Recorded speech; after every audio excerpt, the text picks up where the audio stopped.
Eyewitness News political analyst Joe Flemming joins us now live in studio to break down the numbers. Turnout in Rhode Island, very good for the Republicans, kind of disappointing for Democrats. Yeah, the Republican turnout tonight was 61,000, within 3,000 votes of the highest turnout they ever had. But what's interesting is it's 118% higher than it was in the 2008 presidential primary, where the Democrats was 120%, yet it's 36% lower than the 2008 Democratic primary. Good sign for the Republicans tonight in the state of Rhode Island. All right, this is CBSNews.com. Right. These are the numbers in real time, Joe. Let's start with the Republicans. Donald Trump at 949. Yep. The magic number is 1237. Right. Good night for Donald Trump. Bad night for Ted Cruz again. He picked up very few delegates. He was running third in a lot of the states. Trump is zeroing in on that number right now. If he wins Indiana next week, it's going to be very hard to stop him. He's going to have so much momentum. The uncommitted delegates may start shifting over towards him. All right, let's go over to the Democratic side. Obviously, people in Rhode Island with a big win for Bernie Sanders. But if you look at these numbers, Joe, is this almost a clear path for Hillary Clinton? It really is, because the way the Democratic delegates are apportioned,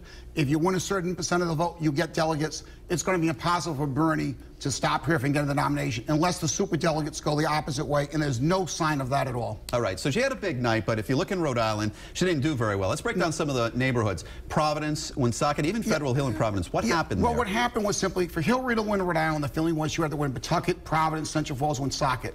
Well, she lost the city of Providence by 800 votes. She won Central Falls with 58% of the vote, but 8 years ago she had 71% of the vote and 500 less people voted. Pawtucket, she ran even.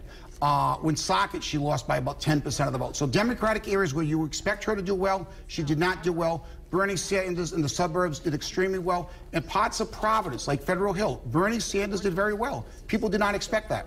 There were long lines at the polls. Obviously, there were not as many opened up as the general election. What did you see? What came out of that? What I saw was 2/3 of the polls closed today. However, what the Board of Elections did was they had extra people at the polls when people came in to register. So instead of maybe 3 lines, they had 6 or 7 lines so they could handle 7 people at a time. It cut the time down. People waited a little while, but not to the point where they were turning around and walking out the polls. Cruz and Kasich, what is their next step, really, at this point? Cruz and Kasich, obviously with Cruz, it's Indiana. If he does not win Indiana, I think he's going to have to realize that the nomination is not going to be his, that Donald Trump is probably going to go on and win it on the first ballot.